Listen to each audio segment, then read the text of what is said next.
我家老黄落了东西在上边，我只取一样，其余不碰。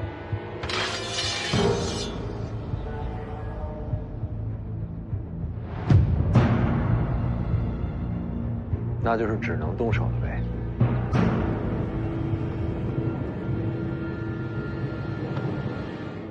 要跟这几位打架，你咋办？我与大哥一起冲杀。好，真是好兄弟。想等打起来讲道是吧？大哥，你说什么？我说我答应你。既然你要为大哥冲阵，自然要成全我兄弟这一腔血勇。大哥，你干嘛呀？大哥，我还是个孩子。且看我家兄弟冲杀！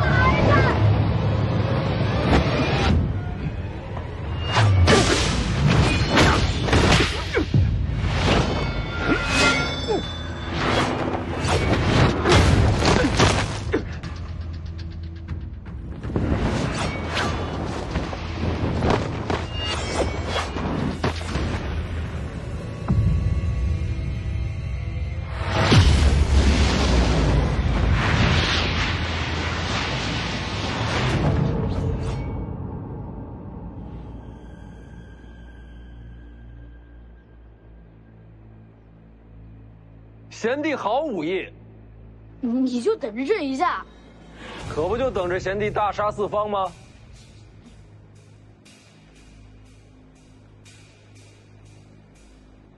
其实我并非徐凤年手下。说得对，诸位手下留情啊！大哥，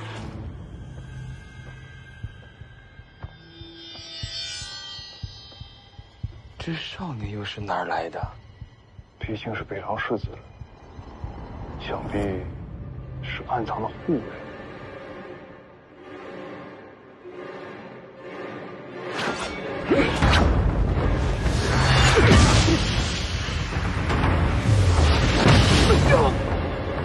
真是藏得够深的，直到此刻才用出来。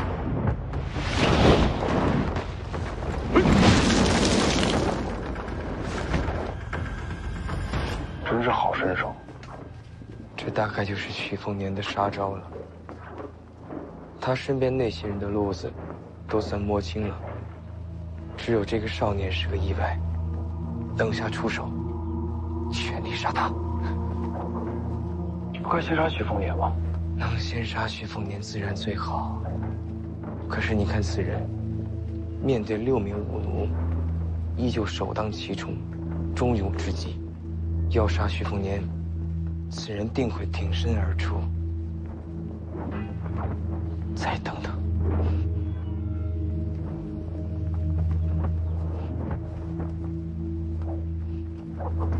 有道理。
世子，感觉这些武奴并未尽全力拦我们。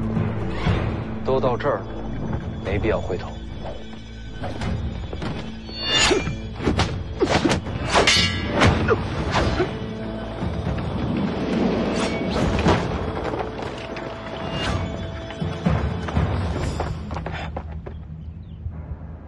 机会来了。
一共12位武奴，没错。都在这儿了。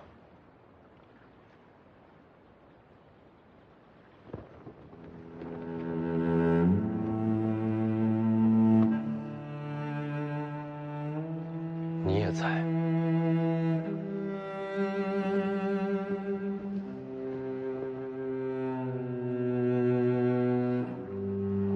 世子你好，我是你姐夫。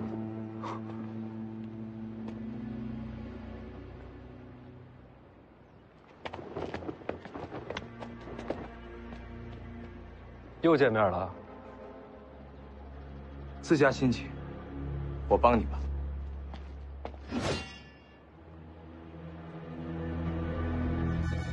连我都防着。福将红甲，我认得。我要说福将红甲跟我没关系。你觉得我信吗？我不参战，诸位随意。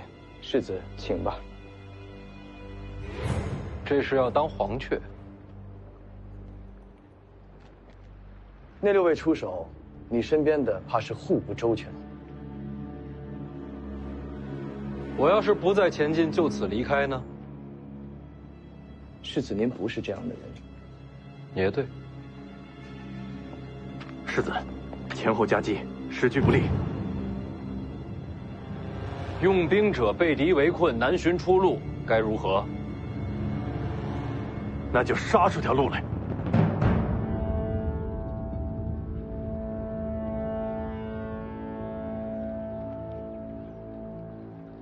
对，杀出条路来。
甲。青梅卓马，春水朝露桃花，起。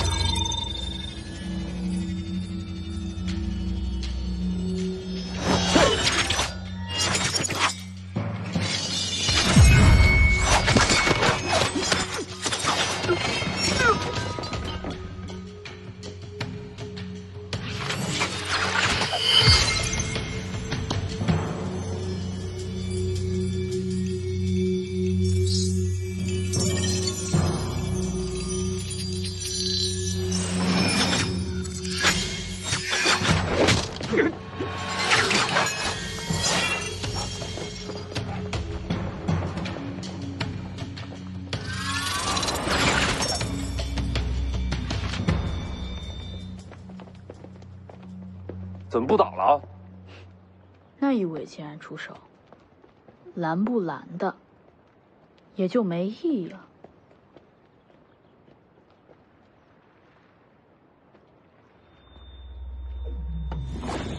回来。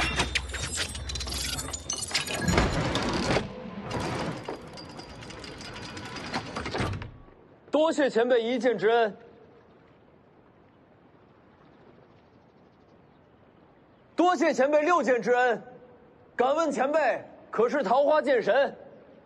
我是邓太阿。这份恩情，徐凤年记着，将来再报。不是你报，是我报恩。徐凤年，你娘是我远房的表姐，这也能攀上亲戚？带头的是真好。当年我在吴家剑中练剑之时，你娘对我有一饭之恩，有救命之恩，有授业之恩，这恩情太大，怎能不还？唉，只可惜，你娘当年孤身入皇城时，我人在东海之外，待我归来，一切都晚了。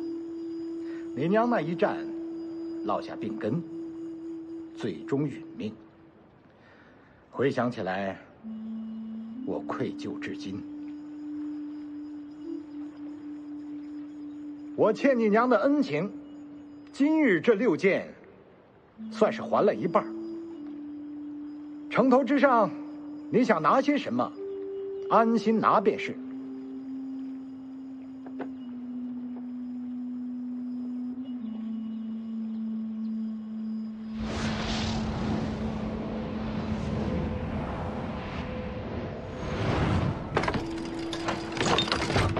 这12柄飞剑，也算是追随邓某一生，今日赠于世子。这飞剑杀人之术，全在此匣之中，能不能够领悟得到，就全靠世子你自己了。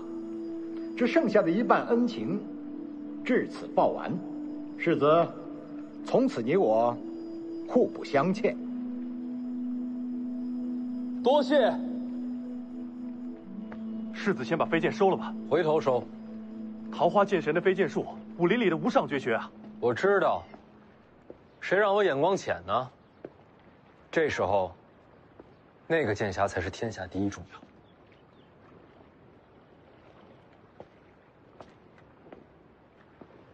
邓先生，您若是要给我一剑，不如早点动手。我在这边上等着，心里不是事儿。恩情还尽，因果结了，世子与我无关了。那我若是等会儿对徐凤年出手，您不出剑，我的剑已经送人了。邓先生这般身份，定是一言九鼎。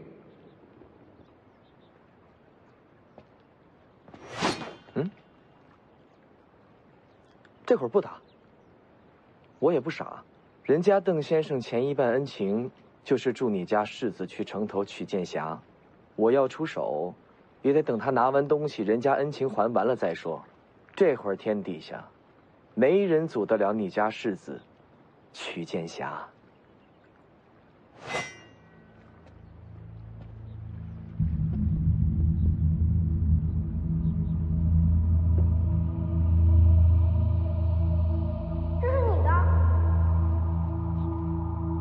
世子问你话呢，你赶紧回啊。是我的。世子，这是府上新来的马夫带来的旧东西，就不带进府里了。啊。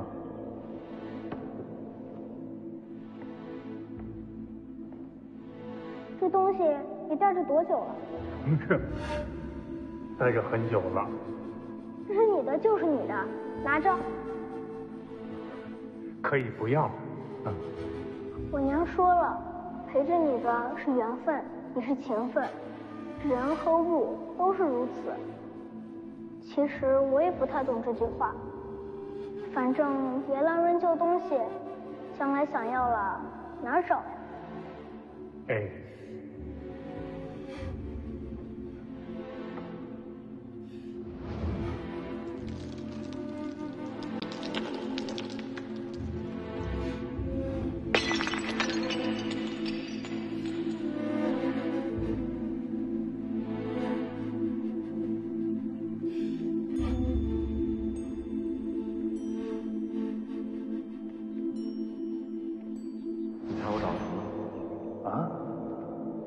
找着什么了？哎，你看，我给你找回来了。你可以不要了。这么多年了，你一直带着他，对你很重要。那都是过去的事儿，干嘛否定过去的自己啊？没有曾经的你，哪有现在的你啊？不管怎么样，对我来说，你就是老黄。既然天意让你把他给找出来了，那你别再扔了。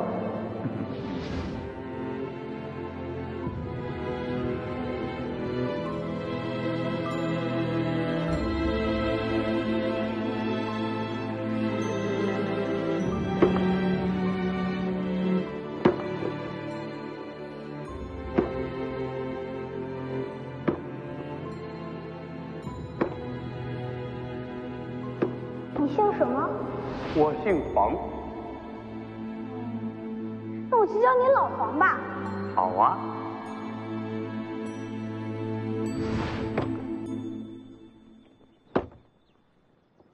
老狗，老狗，天下没有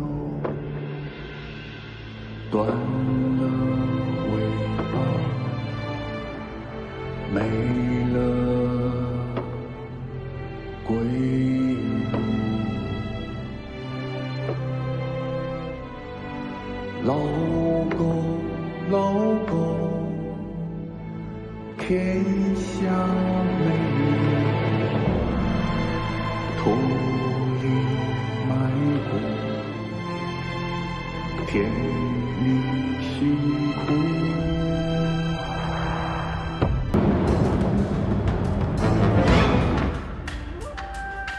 王先知。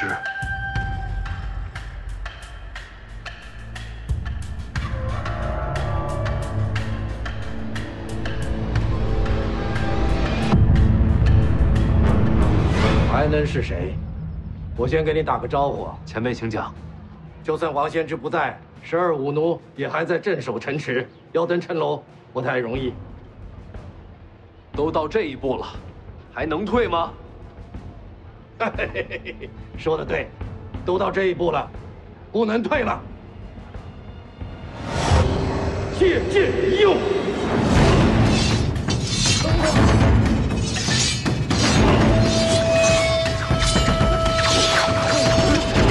好一个李成刚！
多把，应该能赢吧？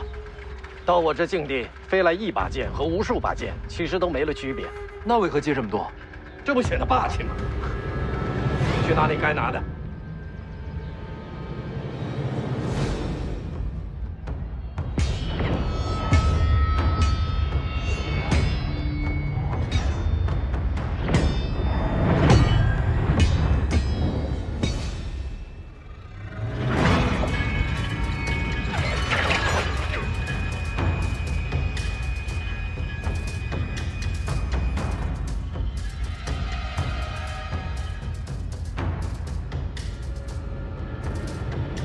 王献之、李淳罡来访东海，借着满城剑与你一战。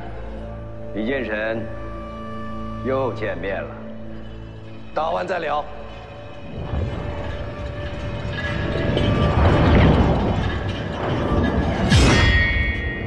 等等，不如出海一战。都行。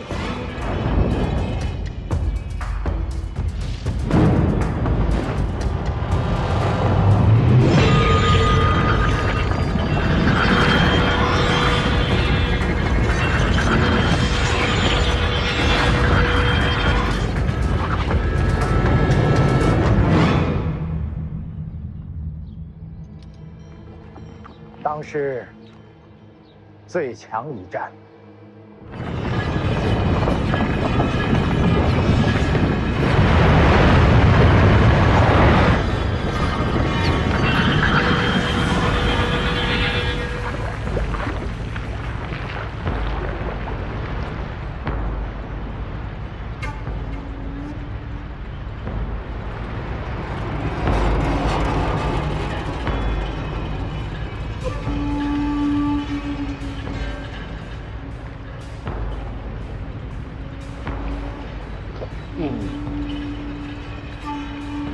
风景不错，就这儿了。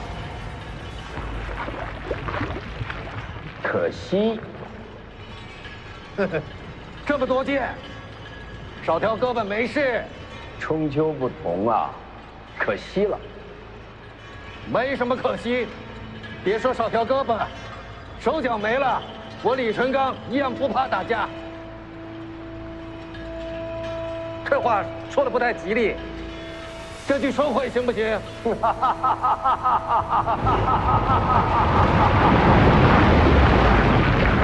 天地同力，有意思。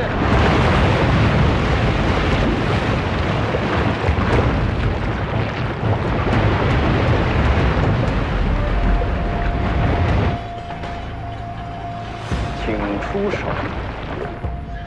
且看我一剑破之。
李建神、王先之，这些都快不是人了。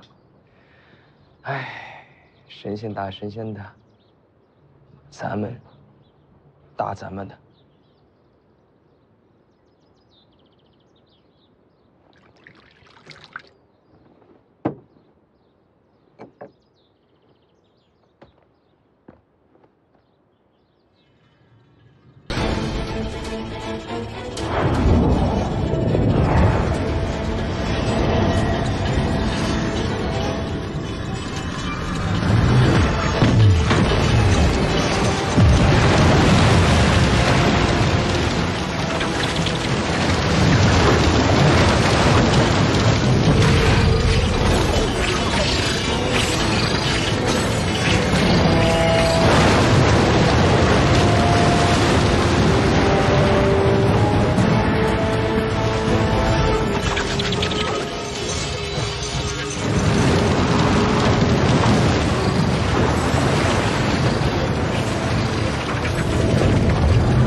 火炼剑，以金铁炼剑，以气血炼剑。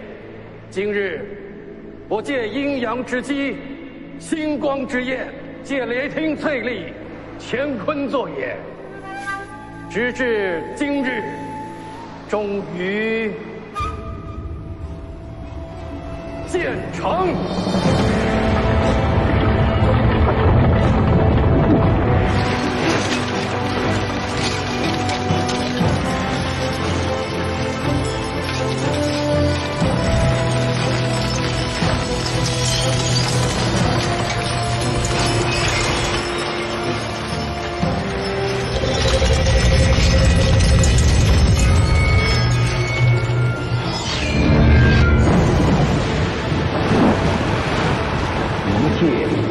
开天门，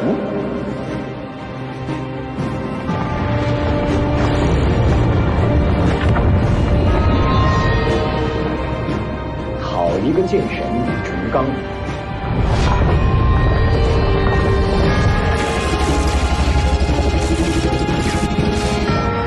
好剑！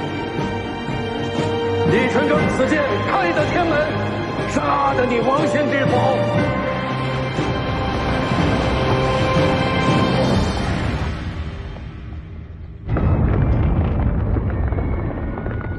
一个一剑开天门。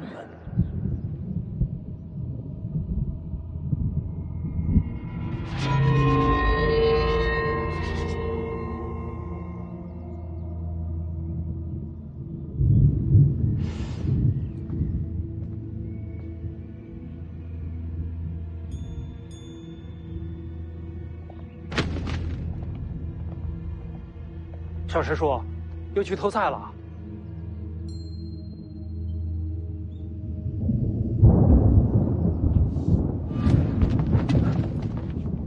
小师叔，你这是怎么了？不知道。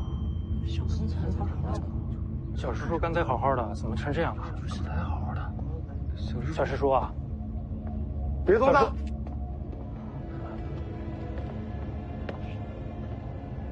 怎么回事？小师叔方才呆立在这儿，望着天边，突然就成这样了。哪个方向？那边。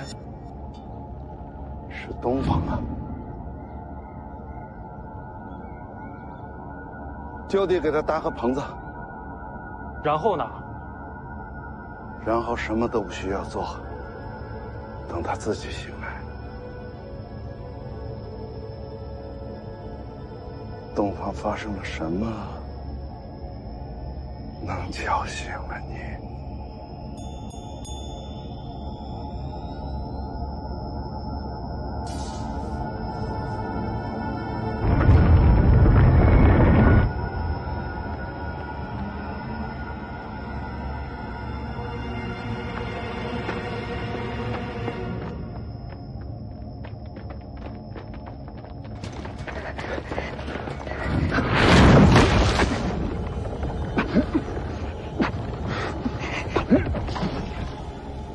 终于等到这一刻。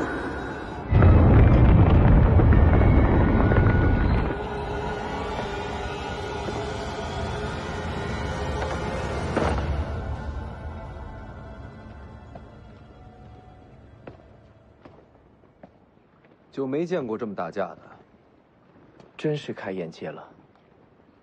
你说，他们还是人吗？是。哦。王先知我不清楚，李剑神绝对还是人。剑侠取回来了，那我可以继续动手了吗？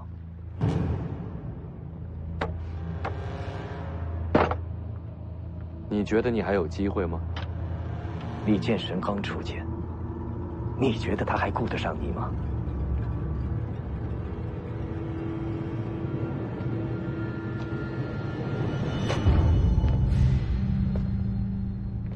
还有个人藏在这里。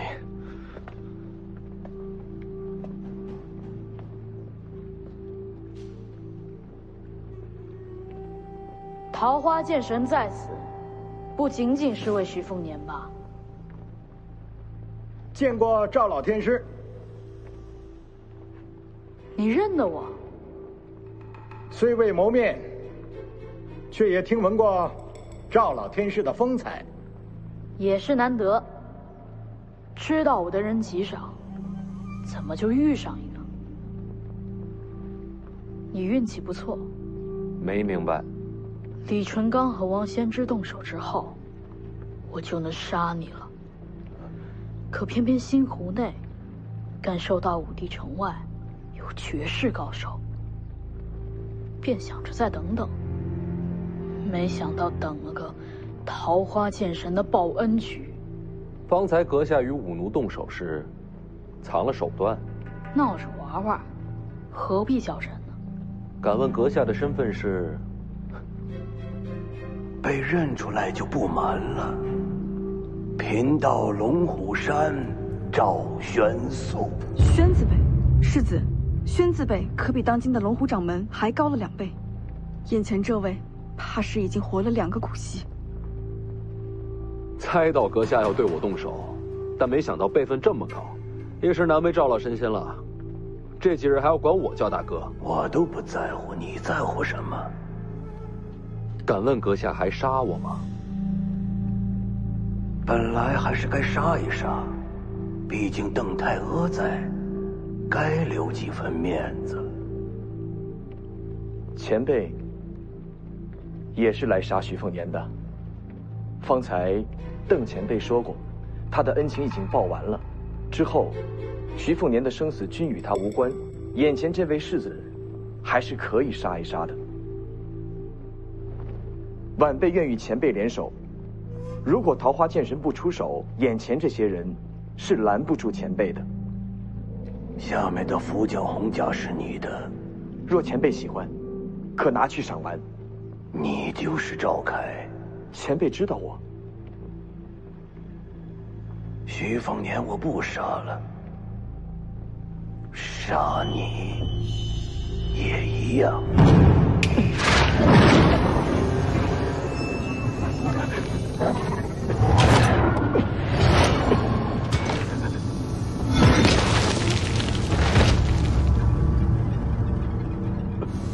一具傀儡也想破局？晚辈要是说错话做错事，愿向前辈谢罪。徐凤年是大乱之因，你也一样。龙虎山既受皇恩，今日就取你性命，还份恩情吧。这是疯了！你救他，赵老神仙，手下留情。他一路都在杀你。能不能说一下，救我这事儿，你怎么想的？你的绝路不该在这儿，还不走？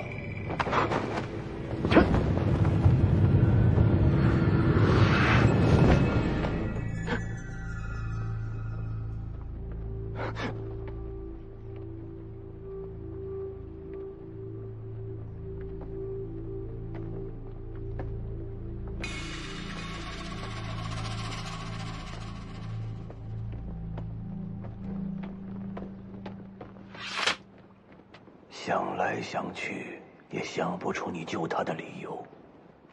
按常理来说，你应该是疯了。有可能，可我知道，你小子心思极深。你救他，必定是有一个极其重要的原因在。给赵老神仙赔罪。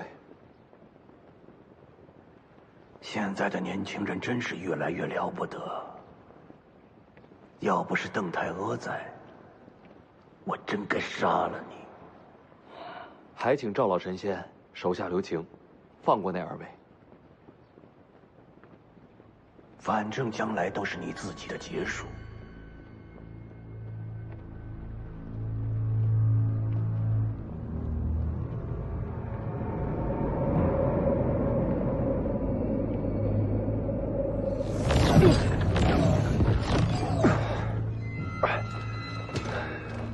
这都什么局面？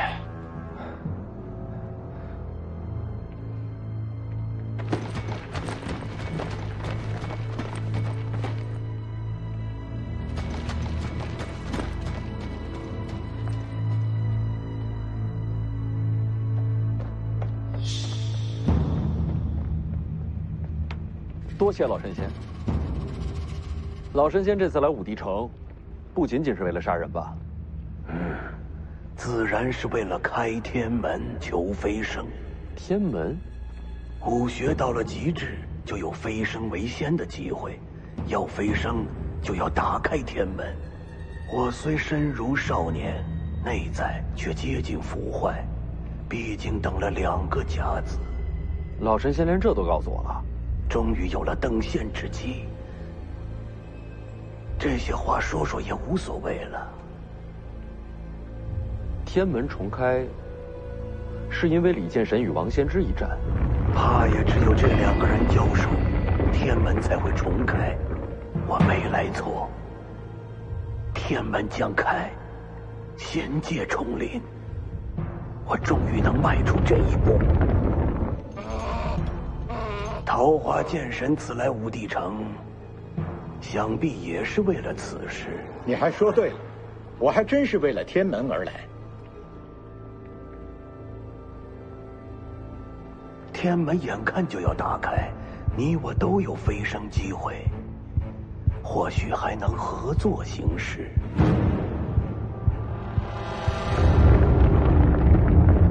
这2人全力就疯了。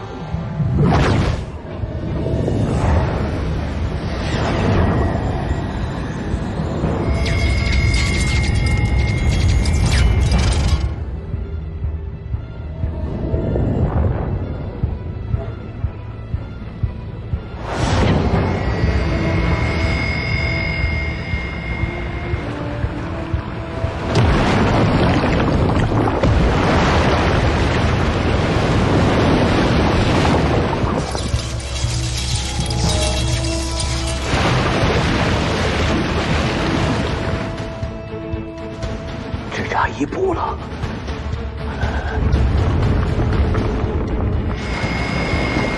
白大妈，天门将开。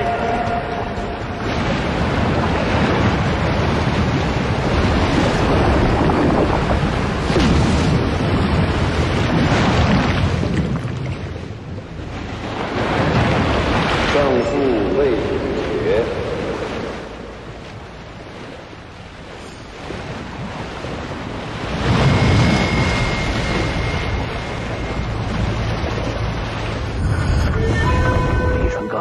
是在做什么？怎么停手了？数十年来唯一一次开天门的机会，他们俩就准备放过了不成？或许他们二位不愿飞升呢？不愿飞升？为何不愿？或许比起仙界，他们更想留在人间。人间有什么可留的？这种机会怎能错过？如今契机已成，再加一份力，便能打开天门，迎回仙界。既然如此，就由我来打开天门吧。剑戟！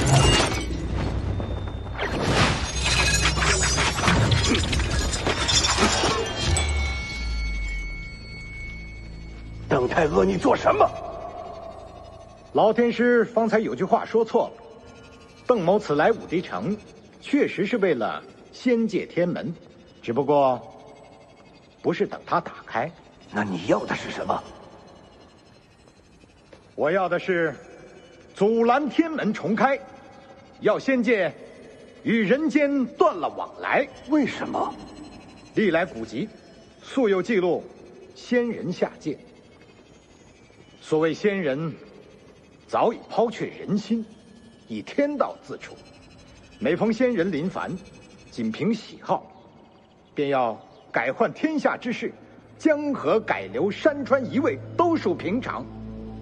更有甚者，仅凭一己之好恶，便要断人间之生死，不知换来多少白骨累累。那又怎样？世上王朝更迭，不也是杀戮不断？别的不说，这位是北凉世子，他爹徐骁当年杀了多少人，怎不见你提剑斩杀？王朝更迭，乃是人间自己之争斗，我从未想过让天下无杀戮。说起来，我自己所练的就是杀人之剑。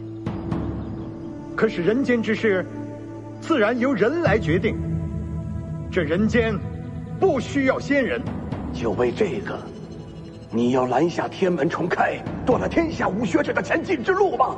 哼，邓某从来就不是讲道理的人。你拦我飞升之路，你我便是不共戴天之敌。你也拦不住我。峨眉朱雀，黄铜皮肤，西里太阿。剑阵，此剑阵取名冰解，本来是为王仙芝而准备的，却不想用到了阁下身上。我倒要看看邓剑神能否冰解贫道。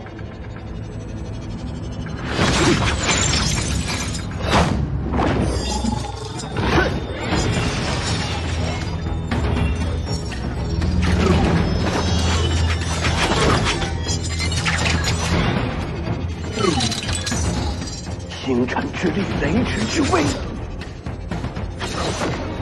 邓太阿，你怎敢如此？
邓太阿，你走我飞升之路，我必要杀尽你血脉气蓬。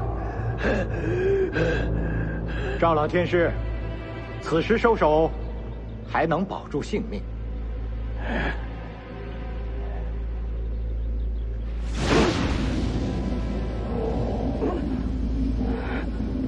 你这又何苦呢？如此作为，岂不是断了自己的生路？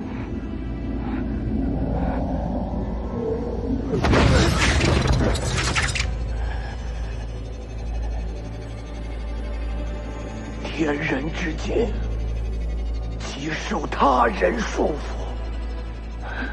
这人间，我已待腻了。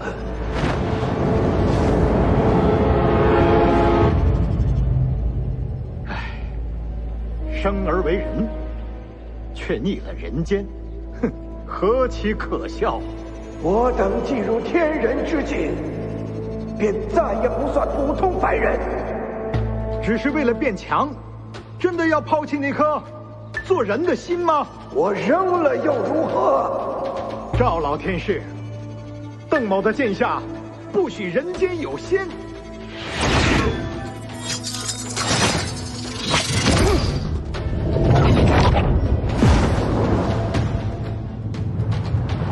徐凤年，他既然与你有恩，我就让他死在你面前。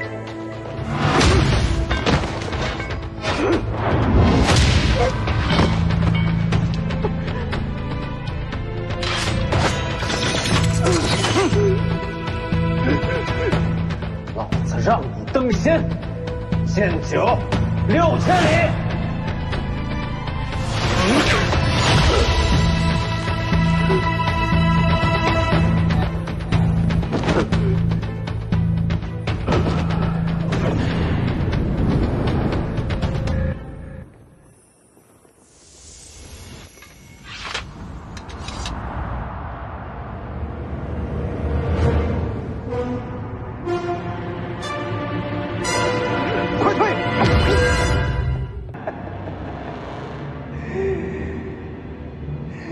吓我一跳，这般境地，就算是神仙也杀不了人了。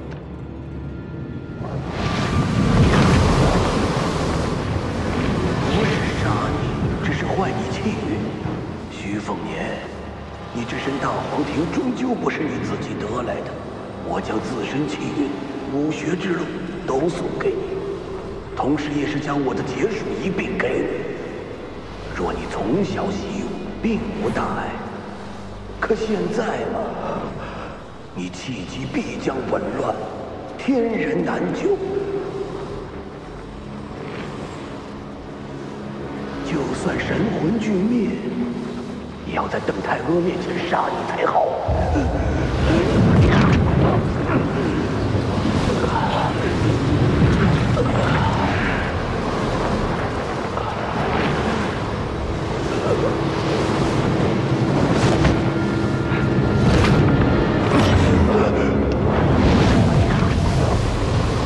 转气运之术，你是那老家伙的弟子？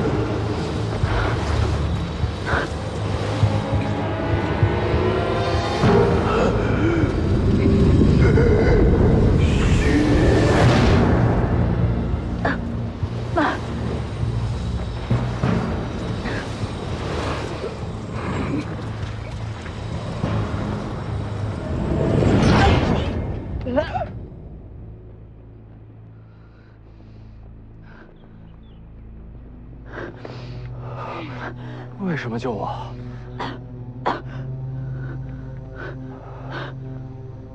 世子，世子，世子！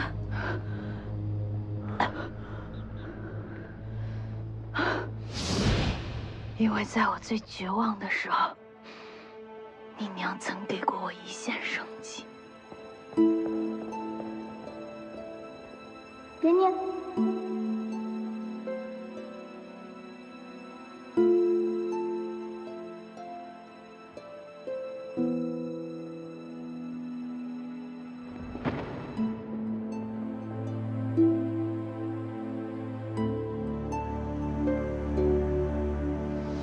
谁杀你，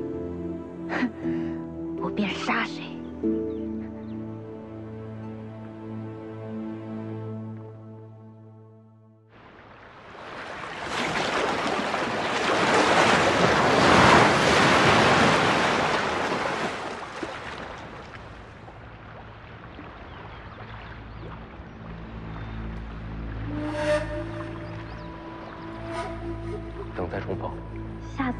两文。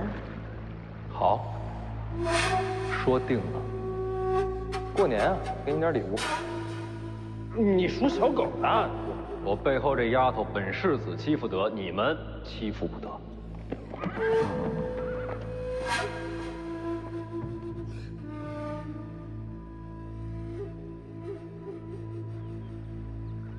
我生来就欠这世间的，都毁了才好。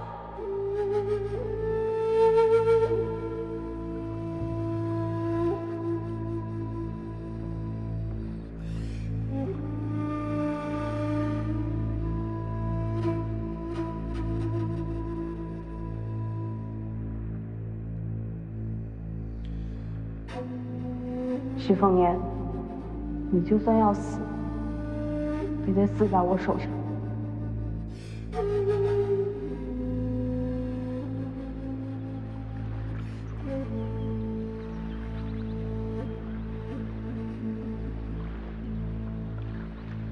你相信我，我能两全。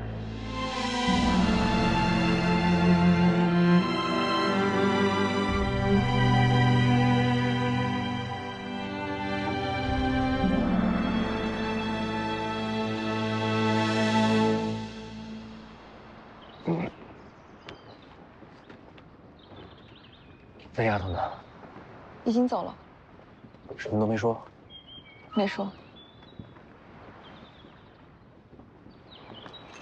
当世最强一战结束了。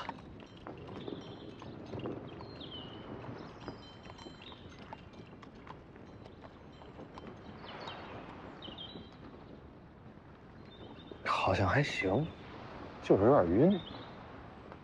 龙虎山那位名此将自身武学路数强送于世子，本意呢是想乱你内息，削你气运，结果被那位呵呵姑娘强转气运，替你接了过去。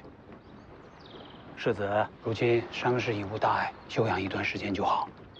那丫头会怎样？不知道，转气运之术世上罕见，我也不大了解。他呀，既然会这奇术，身后自有师承，不会出什么大意外的。李前辈，你打完了？打完了。邓太阿给你的。是。邓前辈呢？也已经走了。这还真留给我了。既是飞剑，又是剑心传承，他倒是舍得。没事，多看看这飞剑，多想想他今天的出手。您不是说要我走自己的路？少看别人的武学吗？有我传你建议，别家武学还有什么必要去学？不过这邓太阿的飞剑倒是可以借鉴借鉴啊。就是这剑太秀气了，颜色还那么艳，小女娃的鉴赏水准不超过8岁那种。幸亏邓前辈走了，不然您还得再打一场。打就打呗，老夫打不过王仙芝，还打不过邓太阿了。中海之上，前辈输了，胜负未分呢，但再打下去怕是要输。没打完，不打了，再打下去要冲开天门了。真有仙界，仙人有什么不一样？嘿，都是自认为仙人的蠢材而已。您知道所谓仙界的秘密？那种破事你现在用不着知道。就你这身手啊，那地方的事对你来说还早着呢。您说什么就是什么。不过话说回来，这一战既然没打完，就不能算输。没准打下去，就是王仙芝油尽灯空的。输了就输了。王仙芝底子扎实，悟性又高，修为稳步上升。这些年来占尽天下高手磨练自身，我毕竟耽误了几年，又少了条胳膊，赢不了。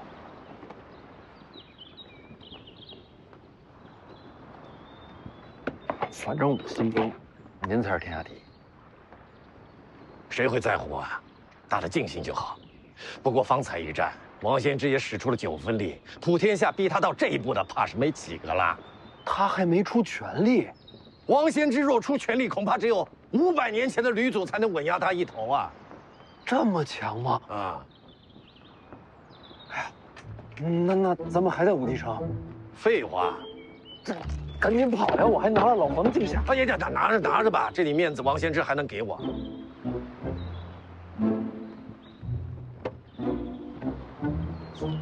那什么，那您面子有多大？你要干嘛？我能跟王先知聊两句吗？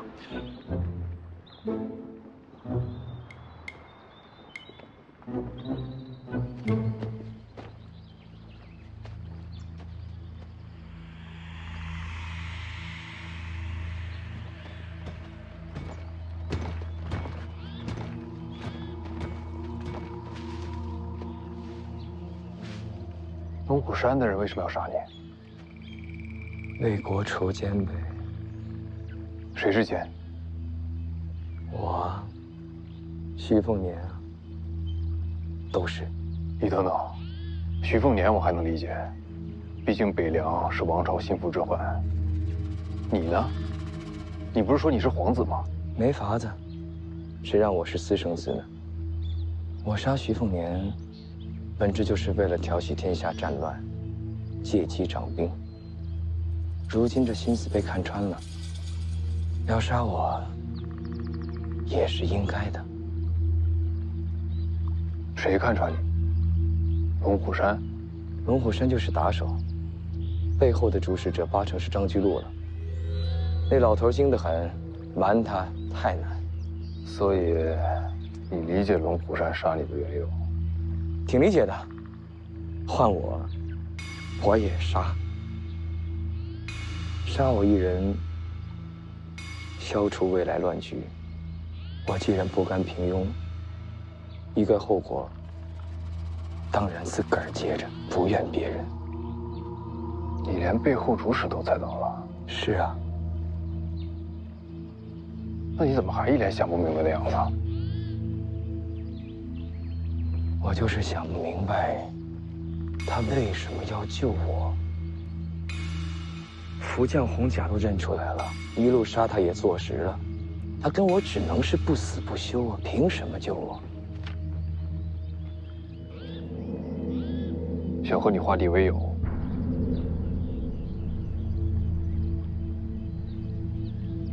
我天天追着赶着杀你，你能化敌为友？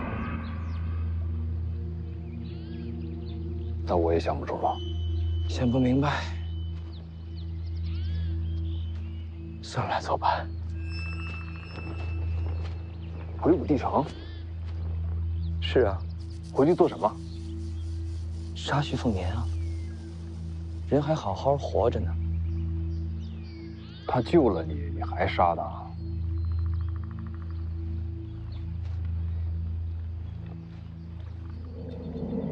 我心里是感激他的，但这跟杀他不冲突。人生两难全。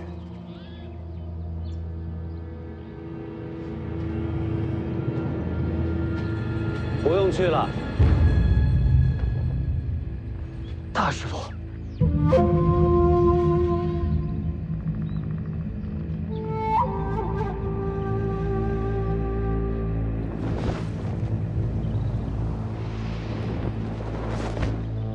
王先知，睡了吧？聊聊啊！这么喊人能来吗？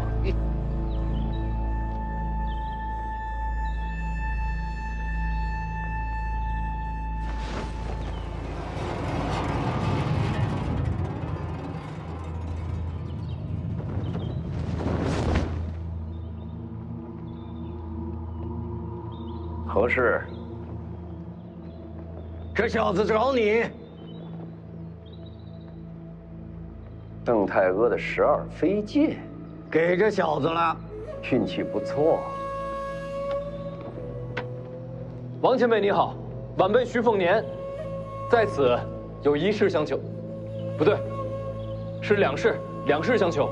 求我？说。这第一件事儿，是想请王前辈借辆好马车。不瞒前辈，有伤在身，回城不想走水路了。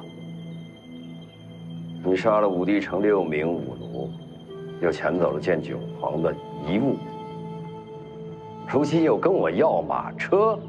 那6人并非为我所杀，我也没那本事。至于老皇的遗物嘛，我会给前辈一个交代。怎么交代？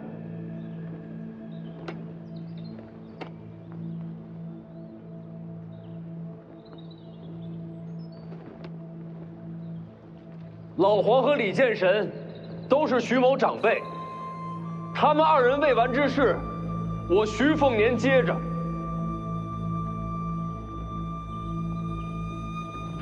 老黄力战身死，是武者归宿，无怨无悔。这件事儿，我从未怪过您。至于李前辈今日一战，也输了，胜负未决。好，胜负未决，1败1平，都没能赢你。王前辈，给晚辈一些时间。我徐凤年在此指天发誓，我终有一日会重回武帝城，替老黄，也替李剑神，与阁下再战一场，决胜东海。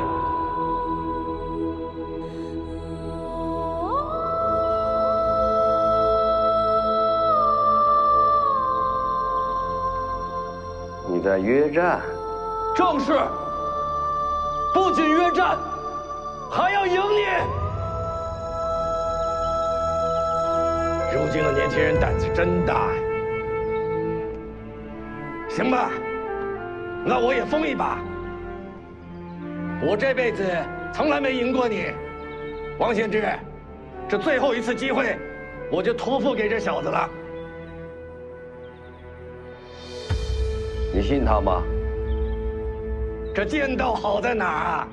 好就好在，它有传承。时下的年轻人敢和我当面约战的，你是第一个，恐怕也是最后一个。好，等你来。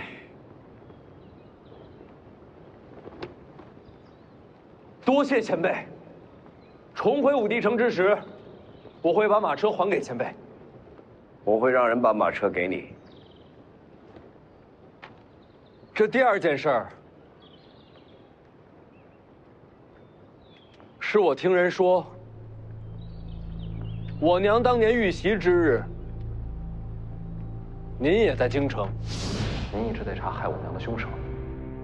小姐过世起，就一直在查，这些年追查凶手，整理出来的东西，都在里面了。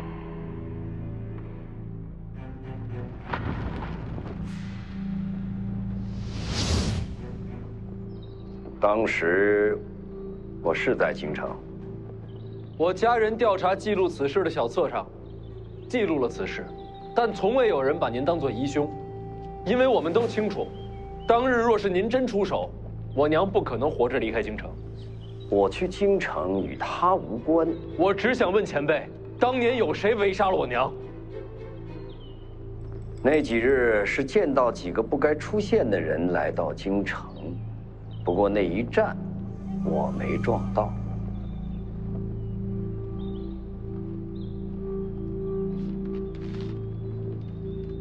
这个人当日在不在京城？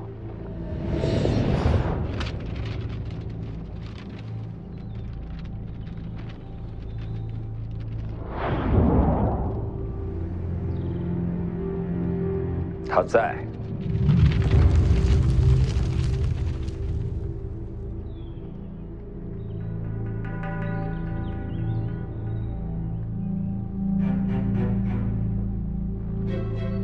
多谢前辈。除他之外，还有谁在？我不记得名字，我只记得是瞧见北莽的人也在京城。北莽的人，高手，差不多吧。对于我来讲，都一样。黎阳皇室联合敌国，埋伏的是自家臣子，多荒唐！你别激动啊！多谢前辈。你打算怎么做？看来徐某回家之后，要再出一次江湖了。你要去北莽？是。别忘了咱们的约战。放心，晚辈不会死在北莽。王前辈，最后一句。你这问第三件事了。老黄临死前说了什么？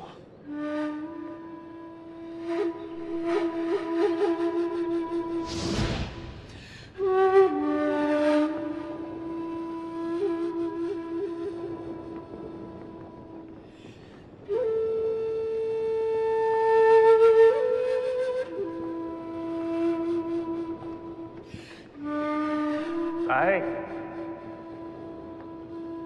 给少爷上酒。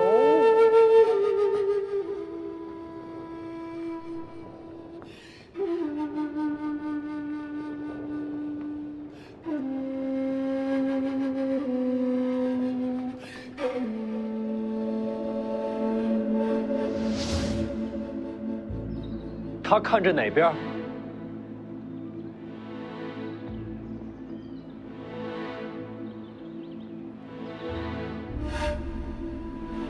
北。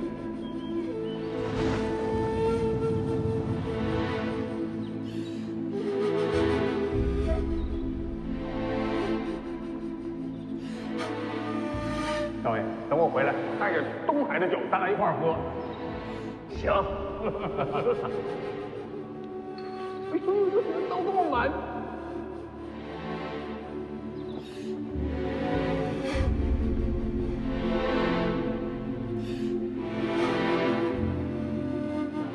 青鸟去车里吧，前辈也上车。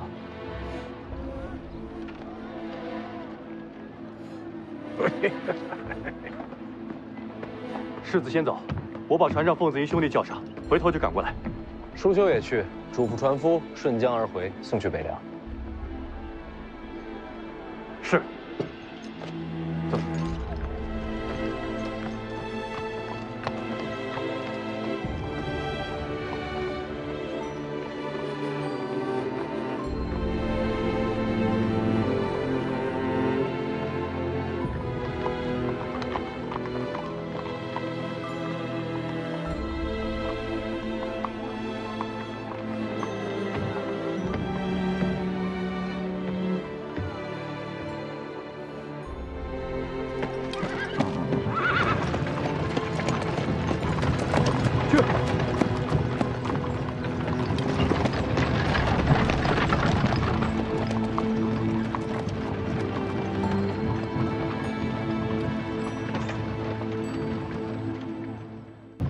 终于返程了。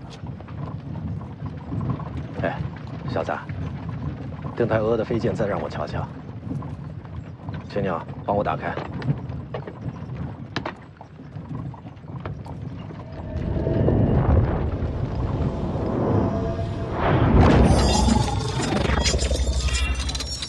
您也会使这剑阵？剑道出行时千万条路，到终了又好似殊途同归。可这只是假象，小子，没有殊途同归。这邓太阿的飞剑与老夫的御剑瞧着相似，实则天差地别。这其中的道理不好说，越说越错，你自己领悟。好活，当上。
大师傅，这一路为何转了这么多方向？别让人给堵上。会有人堵我吗？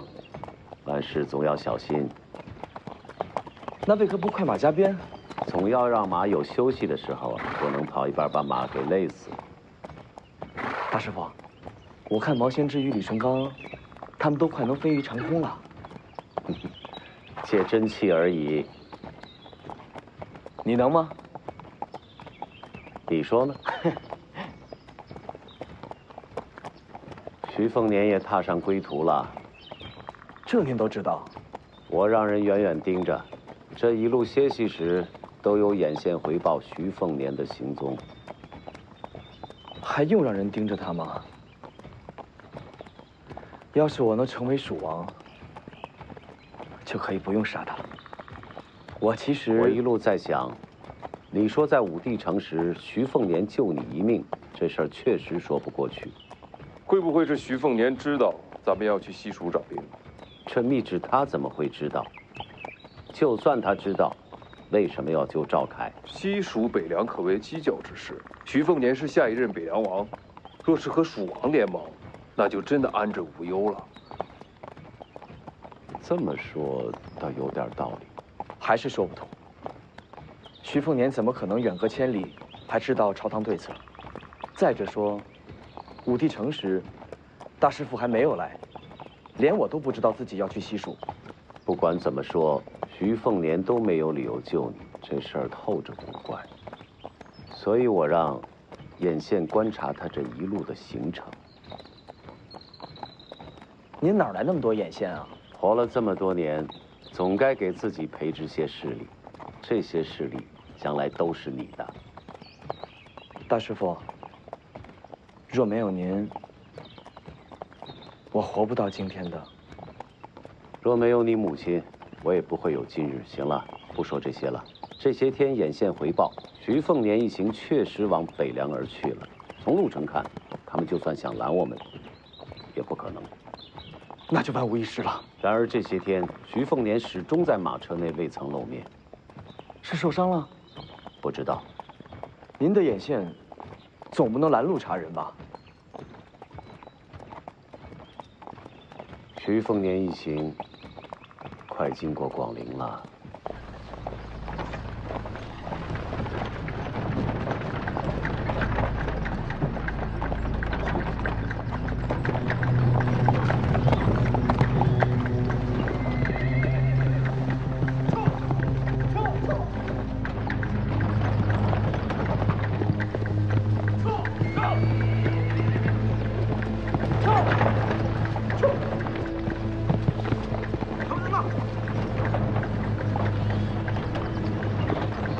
我给广陵王赵毅传了消息。赵毅，那个家伙在藩王里也是恶名远扬，您给他传什么消息？也没什么，提了2处，一个呢是朝堂对徐凤年顺利的离开武帝城不是太欢喜，另一个呢，徐凤年身边有角色相伴。赵毅父子2个好色如命，您是想借赵毅的广陵军去试探徐凤年？可那家伙虽然臭名远扬，却也不是笨蛋。他真敢害徐凤年吗？为什么要害呢？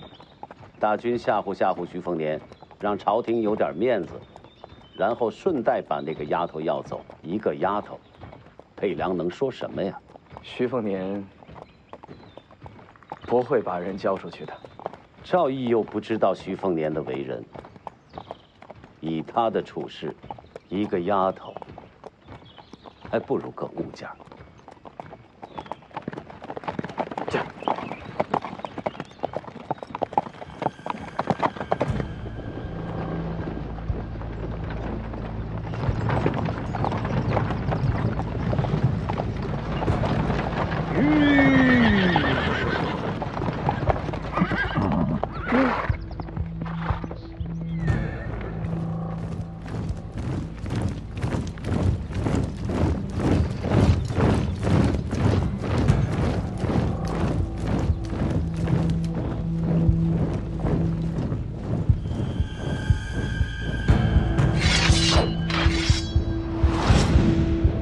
李前辈，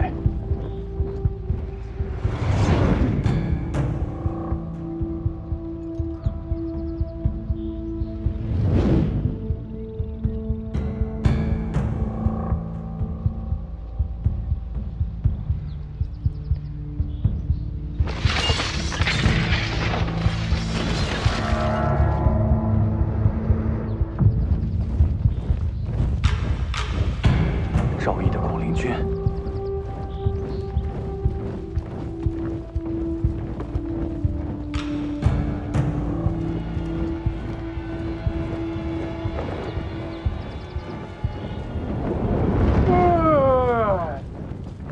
李前辈，这怕是要过千了。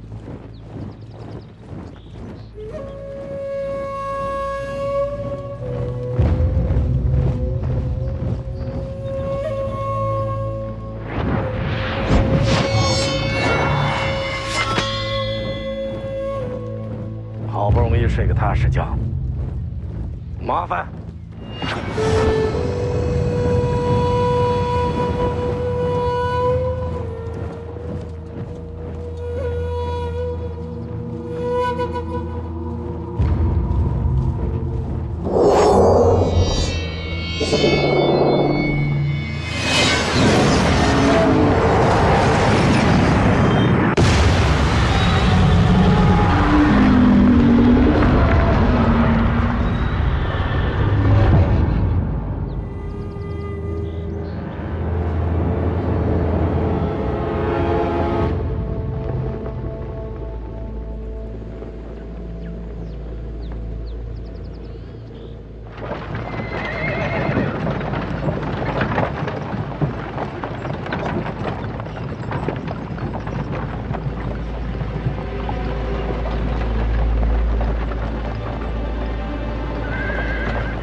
我们到前面登船，后面的路沿江而下。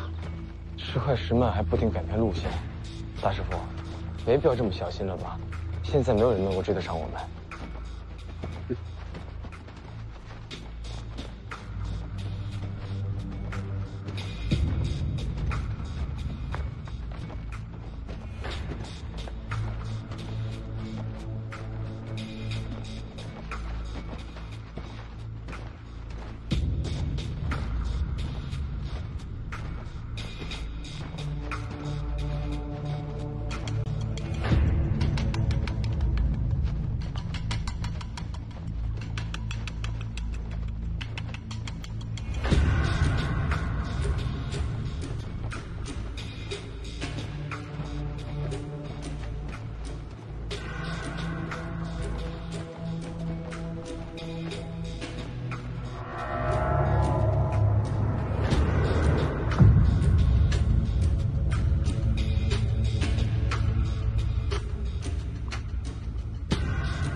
徐凤年，怎么可能？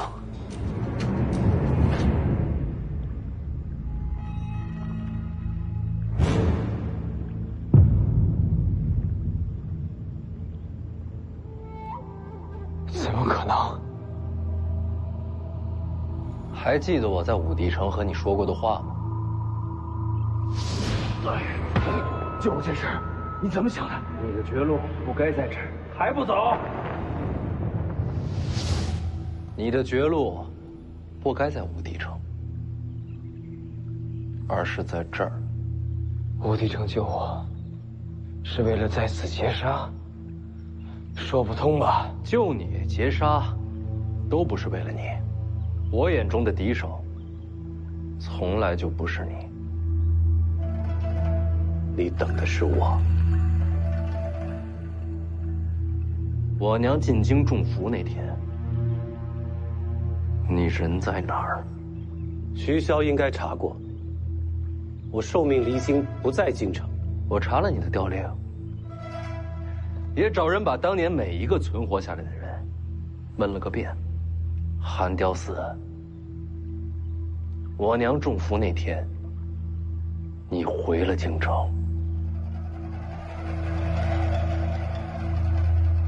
这么说，是有人看见我了？是有人看见了，但不认识你。但没关系，你的相貌比较好认，就不怕认错。本来已经8、9不离十，而武帝城一行，则是彻底确认此事。这个人当日再没在京城。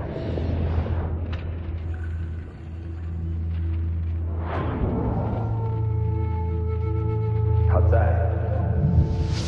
你在京城？为什么在？因为皇室围杀我娘，需要你这个大内第一高手坐镇，但你们也害怕北凉事后报复，所以做了你不在京城的假调令。谁能想到，我娘她居然能逃出升天？那段时间你们应该很怕吧？怕北凉起兵杀进京城，但是并没有，因为我娘没有把这件事说出来。为什么？因为天下初定，若此时再起杀机，世间又将陷入战乱，生灵涂炭，万劫不复。为了天下人，我娘瞒住了此事，她很了不起。可这样的大局，你们在乎过吗？北凉如此强悍，换了哪位君王不担心呢？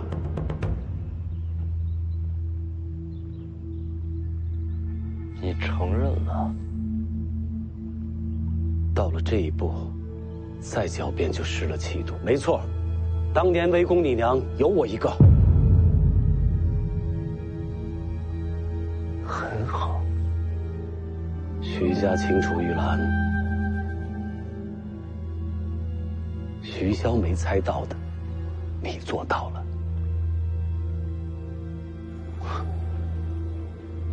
你就这么小看徐骁？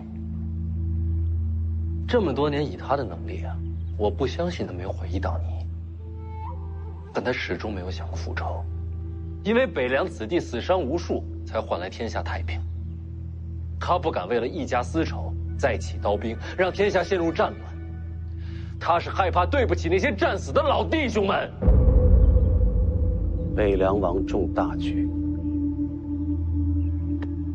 但我和徐骁不一样。杀母之仇，怎能不报？没做错的人为何要忍耐？为何要妥协？我徐凤年绝不委屈自己。所以，你宁愿毁了先辈创下的太平盛世？我都说了，我和徐骁不一样，人情公理我要，天下大义我也要，凭什么偏要选一样放一样？我偏要两全其美，不愧本心。现在想想，曹长青这次堂而皇之的去西蜀，也是在配合你行事。可有些事情，我始终想不明白。你怎么知道朝廷一定会让赵凯去西蜀？又怎么会知道是我来送他这一程？更古怪的是，我们这一路线一变再变，你怎么能拦在此处？自然是有人通风报信。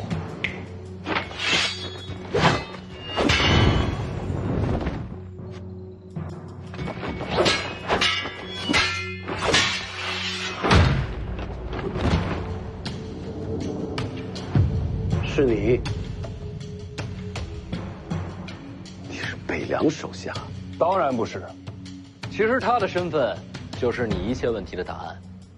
我为什么知道朝廷会将赵凯派去西蜀？自然是有人在朝中帮我将局势推向这一步，同时又在与我互通有无。你到底是谁的麾下？你没看我是用刀的吗？顾建堂，顾将军告病，是不是很及时呢？不可能。顾建堂为什么要和北凉合作？因为只要我活着，大师傅就会把所有的机会都留给我。有您在，就不会让顾建堂离开京城的。猛虎不回山，总是心不甘的。就是我死了，陛下也不会放他离京。可是少一分掣肘，就多一分希望。说的在理。既然是顾建堂麾下，怎么会在轩辕家做门客？算我多问了。轩辕家掌控天下水脉，这其中的便利之处，顾大将军自然是看明白的。对大将军来说，我就是不知名的小人物。我想入驻轩辕，既是受命，也是为自己求前程。可惜啊，被世子抢先一步。轩辕家的时候，你就和徐凤年合作了？并没有。大将军不可能预料到世子插手轩辕家，我是后来才受命与世子合作。哪有时间受命？何况，你也没有机会与徐凤年交。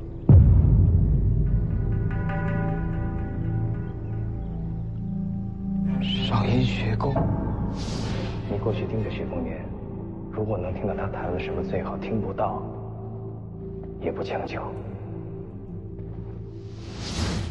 没错，还是我给的机会。大将军看重上阴学宫，自然有麾下驻留，正好给我传令。顾大将军也不容易。我还记得那时，你回了我话。徐凤年和我媳妇儿都去了哪儿啊？这段无以说话，我不敢靠近偷听。我见你见神的时候，徐凤年一直没出来过。绝对没有。那时候就在骗我了。对不住，你挡了大将军的路。谁？袁庭山。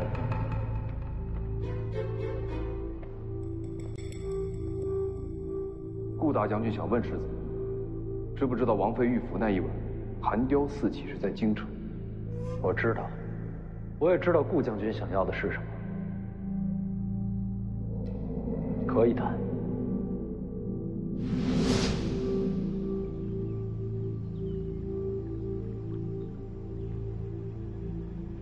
这么一来，差不多都明白了。顾建堂不但没有阻挠，反而暗中推动，让赵凯接下西蜀之行。再加上此人一路暗中传信，才让你出现在这里。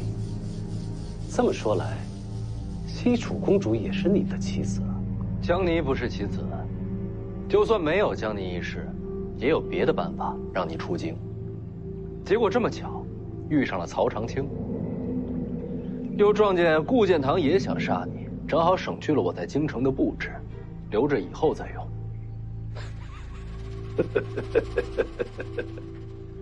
谋划倒是不错，可惜呀，顾建堂没法亲自来，就不陪你聊了。我们上船。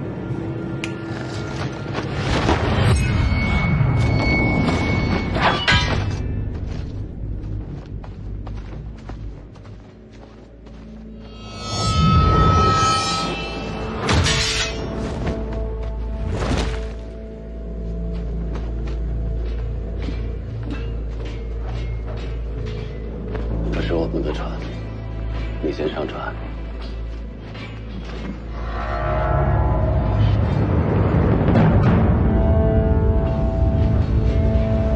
你也来了。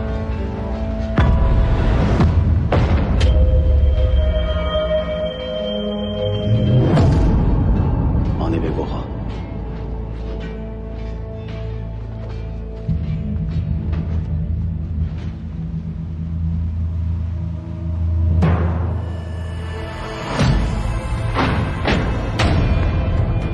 骑龙像，姐弟4个都到齐了。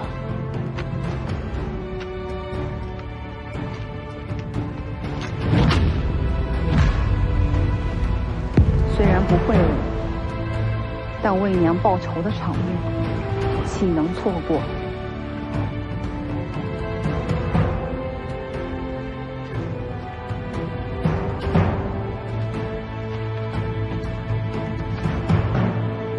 怪你要帮轩辕家。天南海北齐聚此处，也只有掌控天下水陆的轩辕家可以做到了。江南、学宫、龙虎山轩辕家，你这一路每次停留，都是为了今天准备的。你们无路可走了。就你们4个，也想杀我？谁说只有我们4个？难不成你还能从北凉调兵啊？徐凤年，我时刻关注北凉。徐骁麾下那些义子里，也就只有楚禄山听你号令。如今楚禄山兵马未动，依旧镇守在北凉，你哪儿还有援兵啊？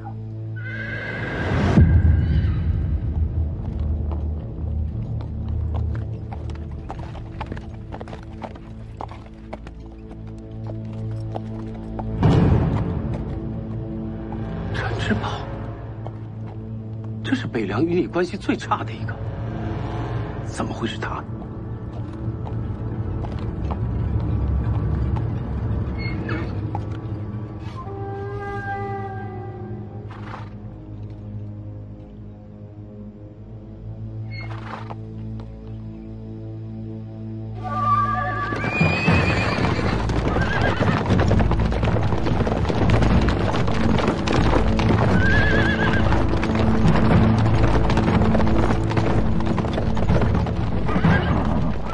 来这里，不是为徐凤年，只是为义母复仇。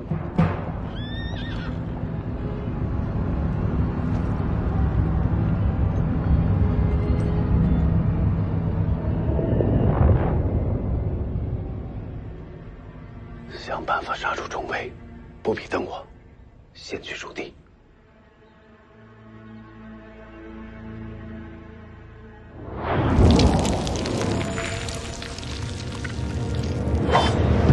北凉从阵！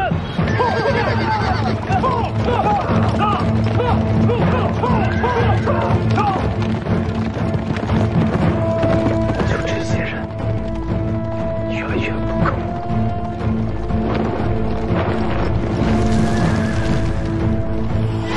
大师傅小心！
没想到，到最后竟是夫妻相赠。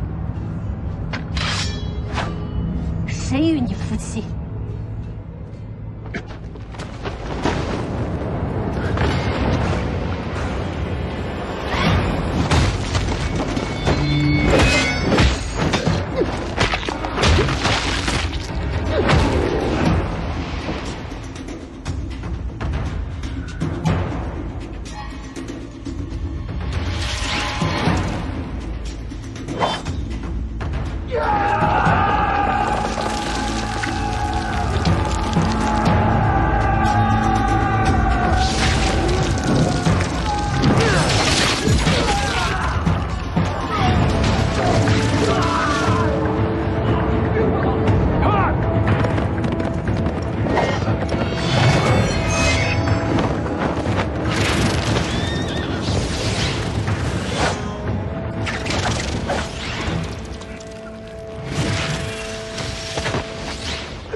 金刚经。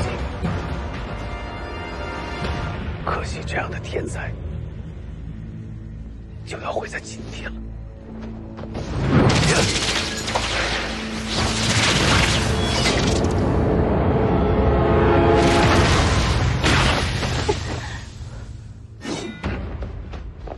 广寒。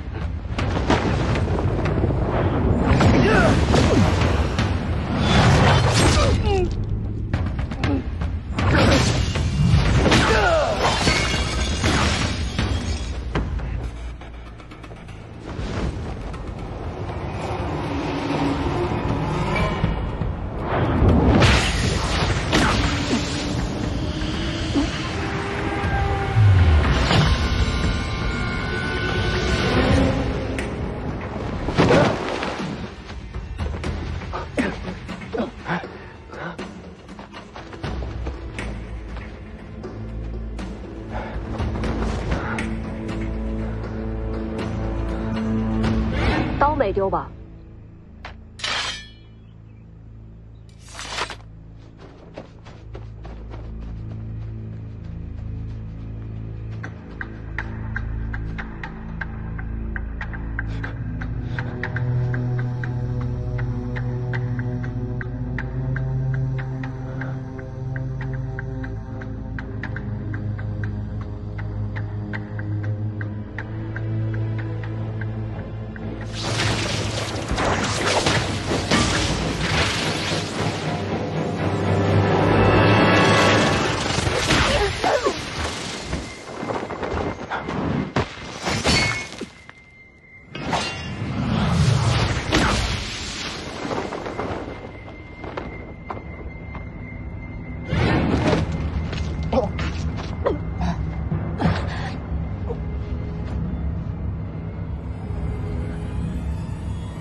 贼先擒王，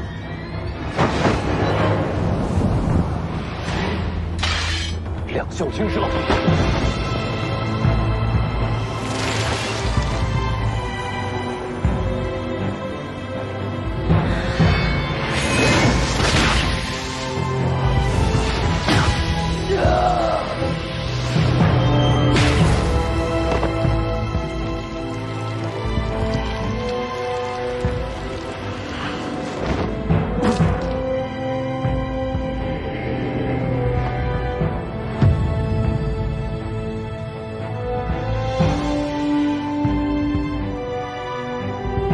什么是天命？过天门者，则可凌驾人神。可我偏偏不服，不服天道能定人神，命运无法抗争；不服人法胜天，不服天人便是仙神。唯有我手中剑展开天门。现在你明白什么是一剑开天门了吗？斩去天命，斩去家法，这念头才是一剑开天门的魂魄所在。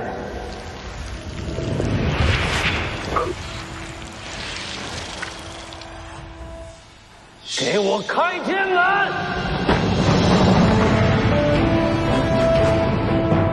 父亲，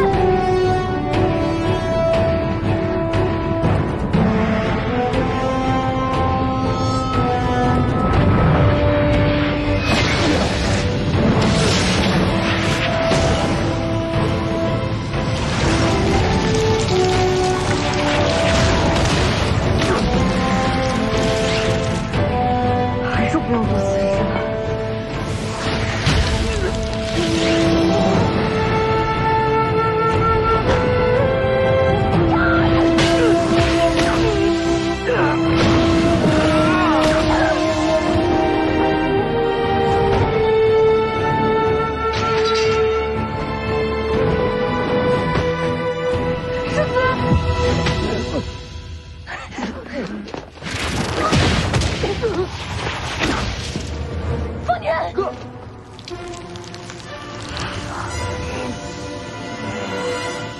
去死吧！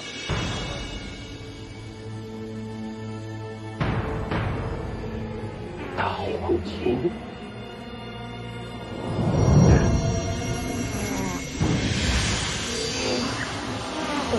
父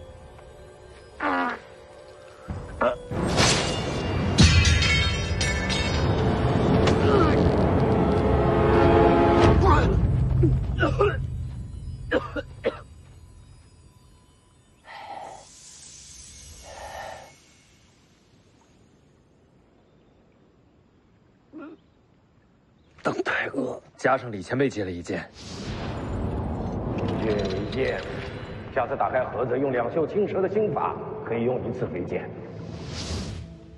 若不是李淳罡，加上邓太阿剑意，仅凭这一剑，你们杀不了我。当年围攻我娘的还有谁？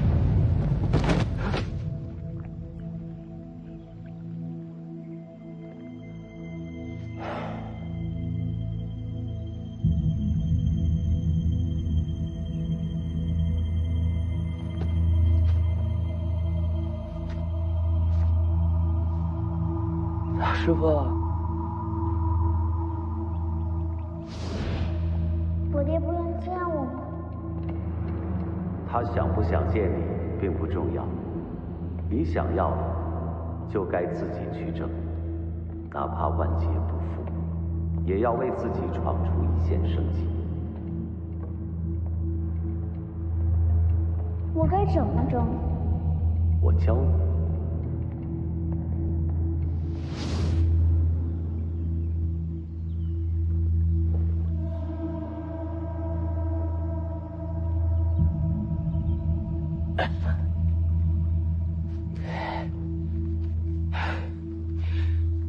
徐凤年，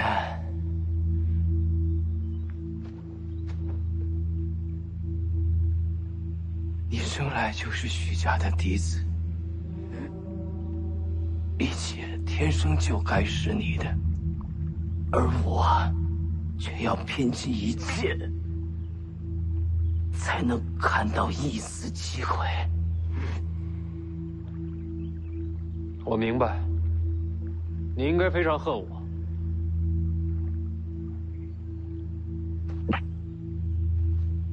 我不恨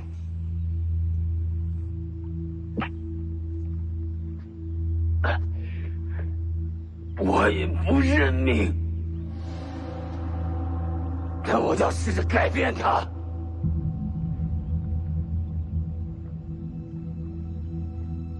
哪怕这改变把我带到今天，带到现在，我都不后悔。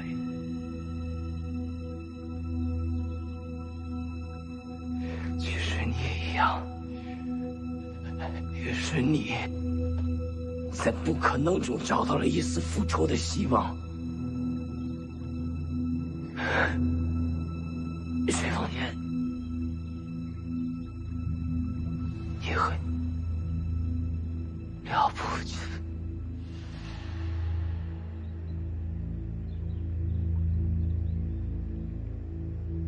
但我从没想过为了一己之私，挑起天下战乱。赵凯，你的下场皆源于此。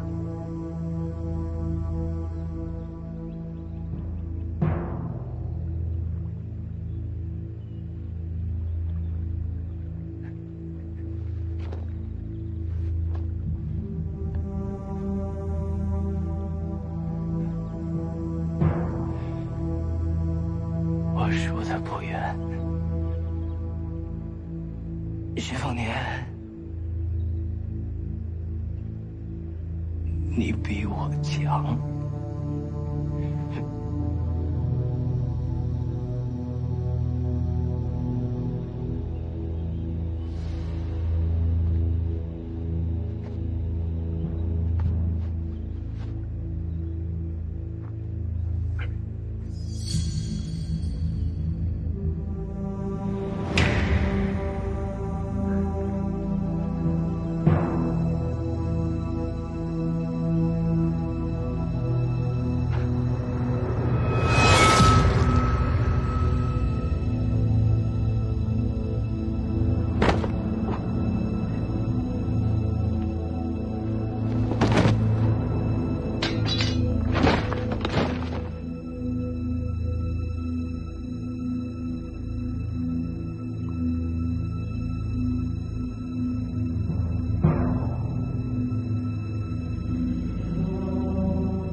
别再掉了。